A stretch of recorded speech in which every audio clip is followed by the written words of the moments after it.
Welcome to Manufacturing Talks with Jim Vinosky. Industry has a million cool stories, and Jim talks to the movers and shakers who are making them happen. Let's dive in.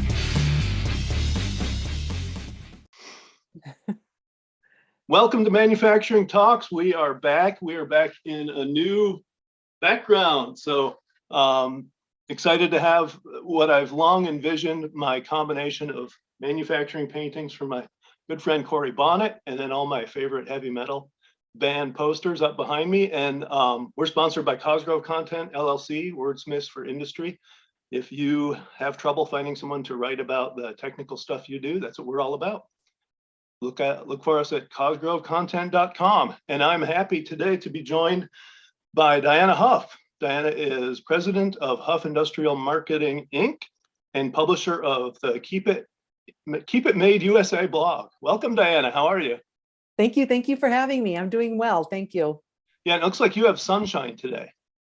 Yes, That's but it's wonderful. supposed to be cold again. But yes, yeah, sun today. I think all of us in the northern reaches of the U.S. are struggling with this spring, right? Yes. It's coming, though. It's coming. We do not have sun today, but it's warmer, so I'll take that. Well, so welcome.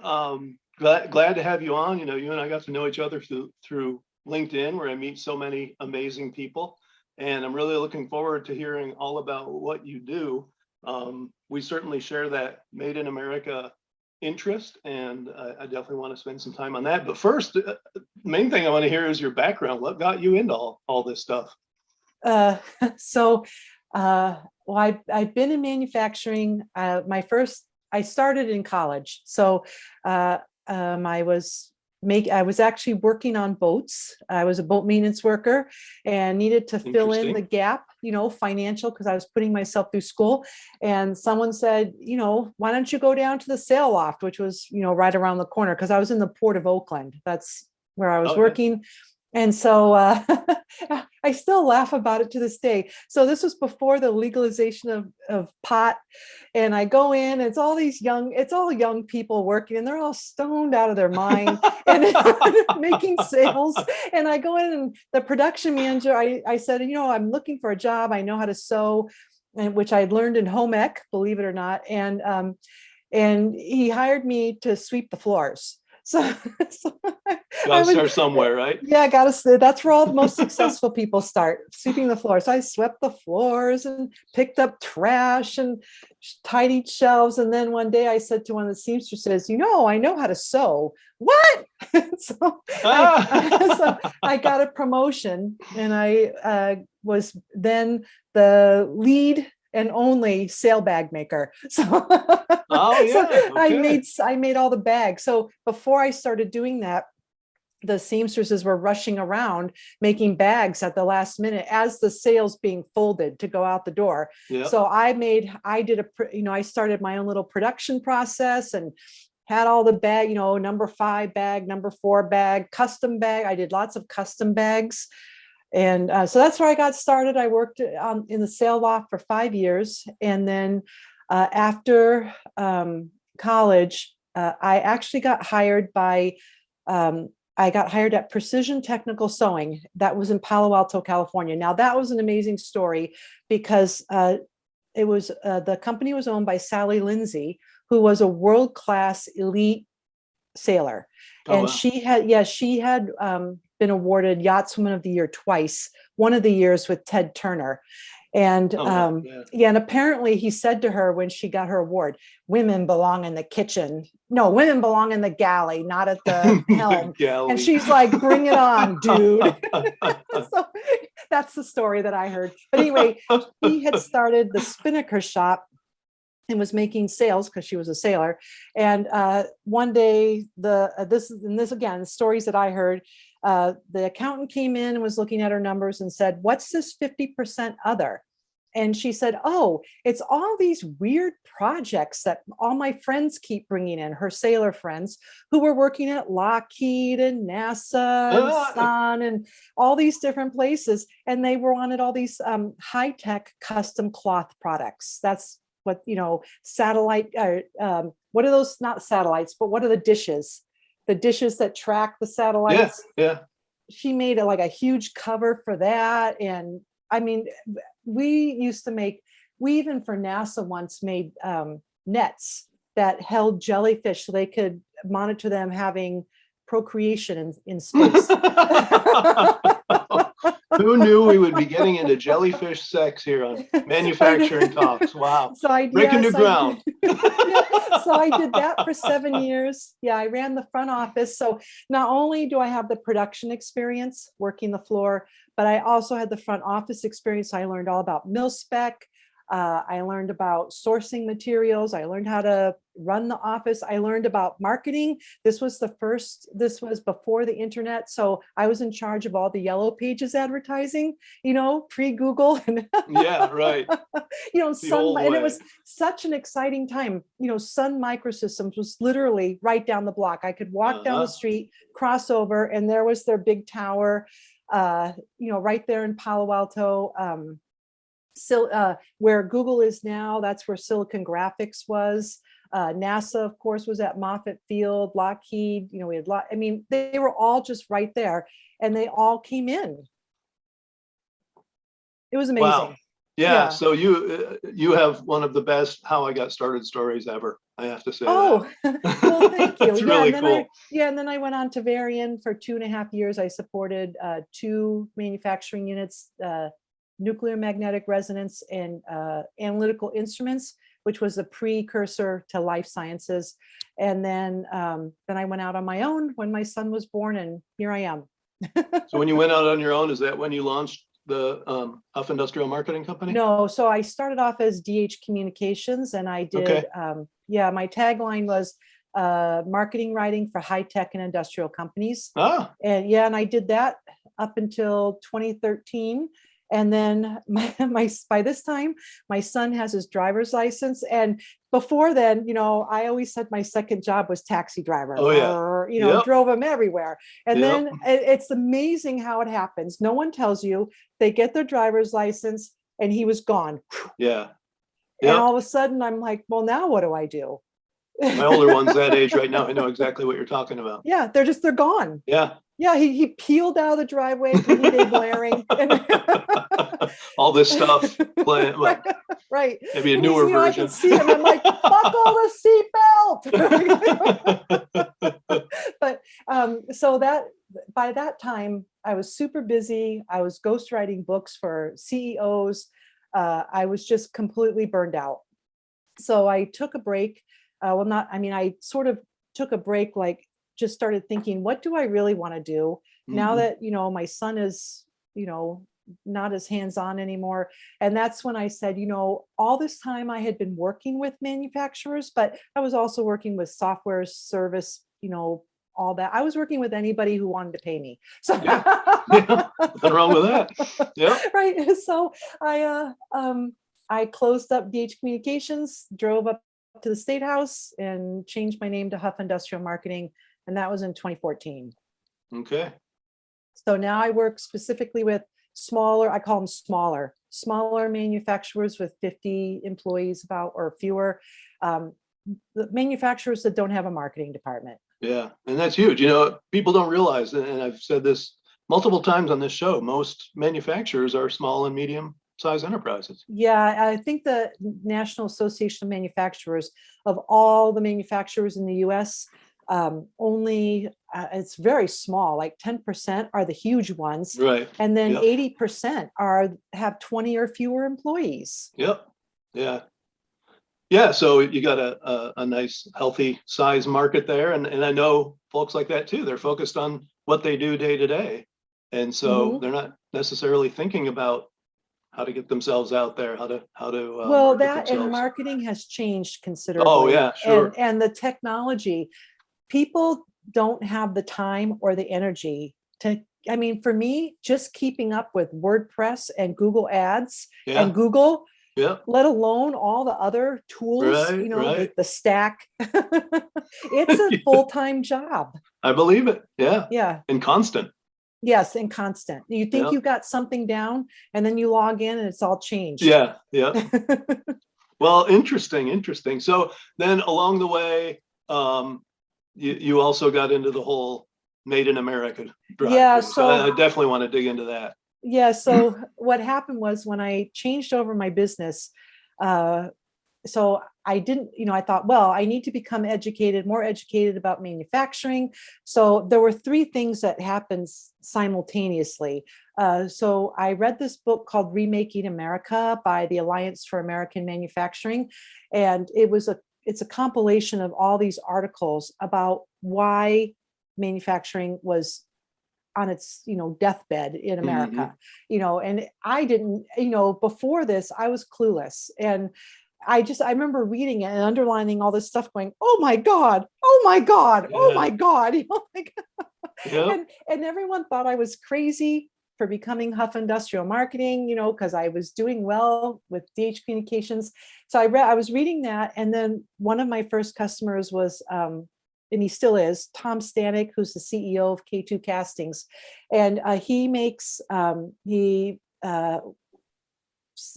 manufacturers, provide, supplies these humongous parts that go inside automobile shredders or metal recycling. Oh, yeah.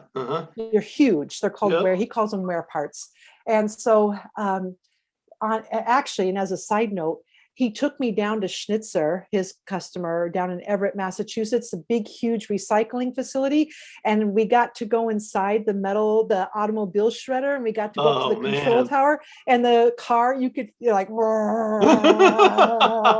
were all these videos and the guys watching this stuff. It was so amazing. Anyway, so he had this book on his blog that he was recommending that people read called Junkyard Planet by Adam Minton. So I read it because I thought, well, I need to learn about the recycling industry because he's my customer now. So I read anything. If you told me to read a book, I'd read it. So oh man, don't get me started. It's like crack cocaine. I am always saying no more books, no more books. But I know the feeling. Yeah. So anyway, I started reading that and was just blown away by basically, I mean, he went through the whole recycling, metal recycling, but basically we sell a ton of junk. We import a ton of junk. We sell it. It gets thrown in the trash. It gets recycled. It gets sent off to other countries where it's broken down, recycled, and remade into junk, which we re-import. That's basically it. And I thought, oh my goodness. And then at the same time, I remember watching this video. I think it was called the 1 Million Jobs Project. And the guy narrating it was talking about how when manufacturing leaves a community, it's not just the manufacturing jobs, it's all the associated jobs. So the accountants, the restaurants, the gym, the dry cleaner, the daycare center, all those jobs leave too. And he said, if you could commit to just buying one product made in the USA, if everyone could do that, we would create a million jobs. And I thought, well, I can do better than that. I'm going to buy made in USA whenever I can. So that was the start of my commitment. 2015, I had no clue what I was getting into. Yes, and you're going to tell us all about it. Oh my goodness. But I just started reading labels, and I could not believe it. I thought, no wonder our country's in trouble. It was dumbfounding just how much stuff was no longer made here. Yep. I'm wearing a shirt from this place called Authentically American. You got to look into them. You know them? Oh my God, he's up next on my blog, Dean Wegner. Yes, Dean is awesome. I just submitted a piece to him to review to make sure it's accurate. Oh, he's that's going great. on the blog. He's amazing. Well, and I wrote about him a couple of years ago at Forbes, and I had him on the show, I don't know, a couple months ago. And yeah, he is amazing. And what he taught me, I didn't know this, is that right now, of all the garments in the US, 3% of them are made here. Yep. 3%. Yep. So what I'm wearing, this is Joseph Ribkoff Canadian, and then you can't see them, but I have these jeans. I had them custom made using denim from the last salvage denim mill that was in Greensboro, North Carolina, that closed in 2017. Yeah. Yep. Now you put me onto the bike clothing. Yep. Aerotech. Yep. I actually can I? Oh, you got I- that as part of your show and tell? Yes. Sweet. So here's this jersey, Aerotech design, Yep. made in Pennsylvania. So I got a couple of their jerseys and a couple pairs of shorts last year when you told me about them. Love them. Yeah. They're my Yeah, new I do too. supplier. Yeah. Yep. Very And then I cool. have you can't see them. SAS sandals, San Antonio shoemakers. Okay. They make their shoes in the US. Now you were telling me before we got on the stuff behind you is also part of the collection. Yeah, so that canvas, that was a picture that a friend took, but I uploaded it to Canvas World, and they're made in California. The frames are made handmade. They're eco-friendly print process. I love them. That it's a beautiful print. People see it all the time and go, "Oh my God, that's amazing." Yep. The Caught my eye. curtains, yeah, curtains are spoonflower. So spoonflower now. See, everything changes. So every time I tell a story, I go back and then they've done something different. But the company was started because you couldn't get made to print fabric, like, so all these designers all over the world upload their designs. You choose the design and then they print it out for you. You can either buy, yards of fabric, or you can buy pre-made things like pillows and curtains. So that's Spoonflower, North Carolina. They have 2 printing facilities, one in Germany, one in North Carolina. Now, I say all that because they were, they used to say made in USA, but then they got bought by a private equity. So when that happens, things start changing because now the focus is different. But last time I checked, they were still made in US. And then that lampshade, Modi Lumi. So I'm restoring a 1960 ranch, and I'm trying to do mid-century as much as I can. So that's the curtains are actually a mid-century inspired print. Okay. And the lampshade, this guy in is it Wisconsin? He hand makes those. Oh, neat. Yeah, I don't know if you can. Yeah, the Very lamp cool. the lamp unfortunately is not made in US. Yeah, well, you take what you can get, right? Well, I have lots of stuff, that I slowly replace. Like you and your toilet. Talk about your toilet. We were talking about that before we started recording. So my wife and I are redoing our half bath on our main floor and getting a new toilet. I was out at Lowe's shopping and looking at all the big names and not finding what I wanted. And unfortunately, I should just run up and look at what it is to get the name because I don't remember the actual name, but it had the banner made in the USA. And I immediately thought of you and immediately thought, okay, got to buy one of these. And they had one that was exactly what we were looking for. So that is sitting right now in my garage waiting to be put together and Awesome. installed after I finish painting our half bath here this week. Awesome. Yeah. Good. And so, you've certainly inspired me, and I've been focused on American manufacturing, but I would think about made in the US, but not really look for it actively. And so now that's what I'm going to commit to is, looking for those options when they're out there and making sure to pick up what I can. Yeah. And I always tell people, one, I'm not a saint. So, well, yeah. I'm on the MacBook here. But, and as I was telling you before the show, when I would look to buy my bike shoes, I did find a pair made in the US. Well, they were for elite athletes. They were custom made to your foot, and they were $700. Well, thank you, but that's a little rich for my budget. So, yeah. so well, yeah. I mean, still has to be realistic, and like you said, pretty much not going to get any computer gear that's made here, but right. That could change too. I mean, the beauty of it too is you're supporting something that also really needs to happen for our stability.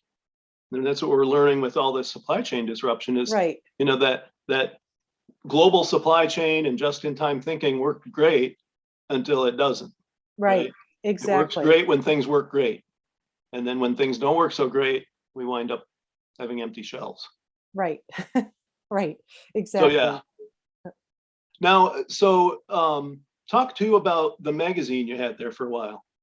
Oh, so Manufacturing Marketing Magazine. So that came about because when I started Huff Industrial Marketing, I was trying to I wanted to market myself. And the old way of doing it was, write pitch article ideas and try to get them in magazines. Well, none of these trade publications wanted my marketing articles. Uh-huh. They all want all these process improvements. So one day, after being rejected yet again, I said, screw this, I'm going to start my own magazine. And so my colleague, Rachel Cunliffe, she co-founded it with me. So she's part of my team. She and her brother, Stephen Merriman, are actually their own company, Created Design. They're in New Zealand. But we've been working together since 2010.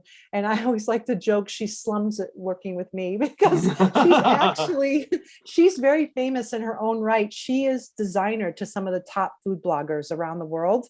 I mean, she does amazing, amazing work. And so she brings all that skill set to manufacturing. We create very different and very beautiful websites that also get results. But anyway, so she started the magazine with me. So she was the designer, I was the writer, and my whole purpose was I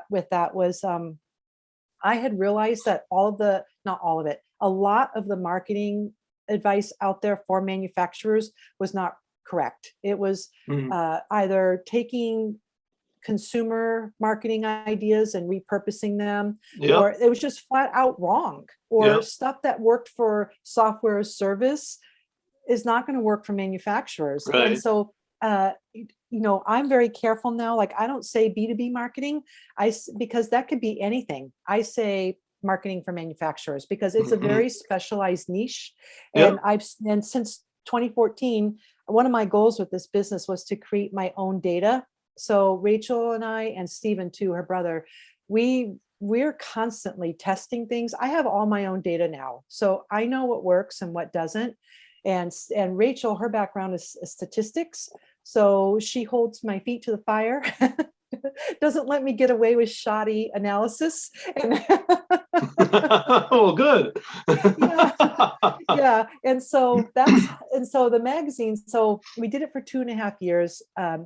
We had a very hard time getting traction because, people are just bombarded with information. So the people who were reading it were like, oh, this is amazing. This is great. Thank you. But we couldn't get more people to read it. Right. And so, and Rachel, as I said, was doing all this work with the food bloggers, and that was growing. So we ceased publication.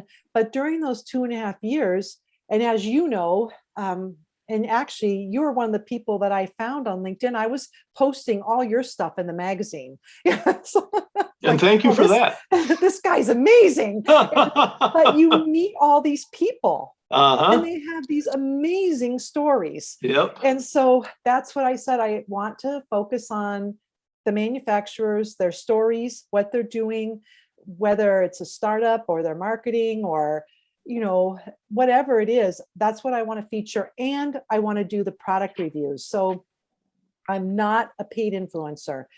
All I do is I just buy stuff. And if I like it, for yourself, I write about it. And if I don't like it, I don't write about it. And so no one pays me, and I'm not asked to write any of this stuff. So that's what the new blog is, Keep It Made USA. It's a natural offshoot of the magazine. And I didn't realize that I had a story with this whole Made in USA thing until I gave a presentation at the library last fall, and people were very appreciative and inspired. And I think it's because now, as you said, with the pandemic, everybody is now aware of supply chains. Yep. Everybody's now aware where things are made. And more people are more aware of, the stuff that we're buying is not made in the US. So I brought in, you should have seen, I had this whole collection of show and tell stuff. People couldn't believe it. They just, because if you just go to the big box store, you're not going to find it. Yeah. Yeah. Well, and so maybe that's changing too, given my experience at Lowe's. Like I said, they had the big Made in the US, right? Yes, and Bed Bath & Beyond for a little while had a big, huge banner, Made in US, for the towels. There's only one toweling manufacturer left in the US. Yeah. So, but they took that down, but it was up for a while. Yeah. So your blog just launched, right? Yes, last month. All right. And where do people find that? It's at my Huff Industrial Marketing website. You can type in "Keep It Made USA." It'll Pop up. .com. It'll go over, but it's on my. I like to say it's sponsored by Huff Industrial There you Marketing. go. Yep. Very cool. So where are you going from here? What are the big things down the road that you're planning? Well, I have huge plans. So I want to continue with the features, but one of the things I want to do is talk about stuff that's not made here. So you already saw this on LinkedIn, the crochet hooks. Oh yeah, yep. Yeah, so I actually, these crochet hooks were Susan Bates, made by the CJ Bates Company in Chester, Connecticut. They made over 100,000 crochet hooks and knitting needles a month. This is called aluminum wire. This is what the official name of this material, wire. And they got bought by Coates and Clark, and then Coates and Clark got bought by another company, a UK company, and so the CJ Bates, Susan Bates got dissolved. I don't even know where these are made anymore, but these used to be made in Chester, Connecticut. So I actually went to Chester, got a tour of the historical museum, saw the old factory, the old original one, and the one that they had moved to, and then heard some scuttlebutt about, people are still upset about, the company being sold. But I want to do pieces about, products like this that are no longer made here. Or here's another one. Do you know what these are? Can you see? No. Saltwater sandals. These were Nope. made in Maine by the Hoy Company, classic brand. So these are my son's first sandals. I kept them all these years. They're no longer made here because whatever generation it was that owned the company believed they couldn't compete anymore. So they sold it off, and now they're made in China. Yep. It's very sad. These are like iconic from the 50s. Yeah, and the thing people don't realize is that things like that move, and you wind up not having the same quality. Right. You'll never get that particular sandal again now that American company's gone. And so that's part of the drive for me, is to show by my spending that, I do value that quality, and I do value, providing the same kind of living that all the consumers who've supported me over the years as an American manufacturer, that they've provided me. Right. Well, that's the thing. I mean, I do this. So people are, ask me, why are you doing this? I do it because I want to keep jobs here in the US. So Harry Moser, with his reshoring, initiative, he's trying to bring them all back. Well, I want to keep them here, and when we have the manufacturing facilities or companies in our local communities, and they're most of them, the vast majority of them are very clean. Everybody's regulated. We're like one of the cleanest industries in the world, manufacturing. Yep. And then so they're keeping people employed, plus the local businesses around, right? They're supporting them. So if you have a manufacturing cluster, and then you have all these restaurants, well, where do you go when you need your Christmas party or your employee lunch? You're going to those restaurants. You're hiring those bookkeepers. You're banking at that bank. So they keep all those people employed. But the other thing is they, these jobs are really important. They keep families, you can pay your mortgage, you can, provide a good standard of living. They're good jobs, and they're very needed. And so when people are employed, you have strong families, which means you have a stronger community. And, the benefits just it's like a ripple effect. Right. Yep. Definitely. So, and then, then you have a different way for high school kids who don't want to go to college, who can get a skill, learn a skill, a trade. They can do it for free through the apprenticeship program. And now they're in manufacturing. They're doing something productive. They're learning, they're doing great things. Yep. And it's just all around. The benefits are huge. So that's why I do it, to keep jobs here.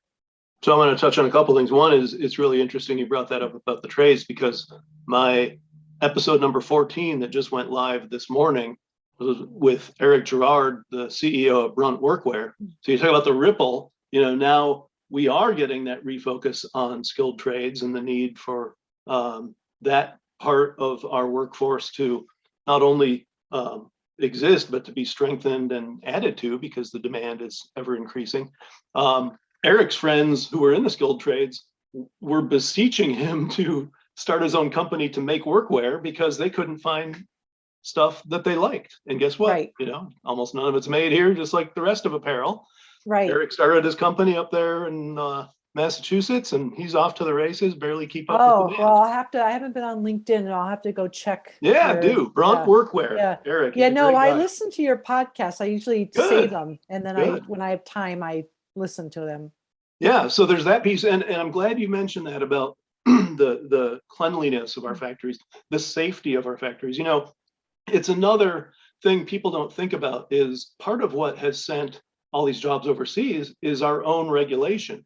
So we have very high standards for worker safety, and God bless it that we do, right? Well, that's what got covered in that book, Junkyard Planet. Oh, really? He talks about workers in other countries working with molten steel in their flip-flops. Yep. I've seen videos of that. Yeah. And people, here workers are safe, that, OSHA can come in at any time and check you out. Mm-hmm. Absolutely. There are all these regulations. You can report unsafe working conditions, and it's really bad if a company gets written up. Oh, yeah, it is. Yeah. And in fact, if you have repeated accidents, it's not that OSHA can come in, they will come in. Oh, absolutely. Right. And, unfortunately, I've had people hurt in my factories. Fortunately, it was not a deficiency of the company I was working for, but I've worked with OSHA inspectors and have the utmost respect, because they're in there keeping my teammates safe. Same thing with environmental. I was just, excuse me, I was just talking to a guy with USA Rare Earths yesterday, and talking about how difficult it is to stand up a mine in the US. And part of that is because over in China, they can just dump their waste down the mountain, and who's going to do anything? You do that here, you're going to be in jail. Right. And so if you're an environmentalist, if you're concerned about worker safety, you need to be buying American. Yeah, it might cost a little more, but that's our standards. Yeah, but to touch on your environmental, that's the thing. I was just having a conversation with Nathan Doobie on his podcast, and we talked about that. And, if you buy stuff made here in the US, you're using less fossil fuel to ship it on over. Using, a lot of these companies use US-based source material. And because it costs more, you take better care of it. You're buying, at least the unintended benefit of buying made in USA for me, I have far less stuff. I'm not buying any junk. I buy only what I need, because it does, it's not exorbitantly more, but it does cost more. And so I've just learned, I don't impulse shop anymore. If someone walked into my house once and said, oh my God, you don't have any clutter. Because I don't buy junk Another anymore. benefit. And all that junk. You can just walk around, on trash day and just see so much junk in the trash, and it all ends up back in the landfill. Yep. Good point. Yeah. Well, excellent. Is there anything else we should cover? No. Tell people again, where do they find you? Oh, huffindustrialmarketing.com. I'm on LinkedIn, and you can find my blog also at Huff Industrial Marketing, or you can type in keepitmadeusa.com. Wonderful. Yeah. So I'm really looking forward to keeping up with your new blog and learning more about likewise, you're like my hero, so my inspiration. Wow, now I'm gonna have to send you $20 or something. He didn't pay me to say that. But no, it's so cool to meet people like you who you're doing stuff for yourself, but then you're sharing it, and it is so meaningful and can be so helpful to so many other people. So I'm happy to jump on board and look forward to sharing your work and keeping up with everything you have going on. Well, thank you. Thank you for having me. Thank you for being on, Dianna. Take care. Okay. All right. Bye-bye. Bye. Thanks for tuning in to Manufacturing Talks with Jim Vanoski. Watch for new episodes dropping on the first and third Tuesdays of every month.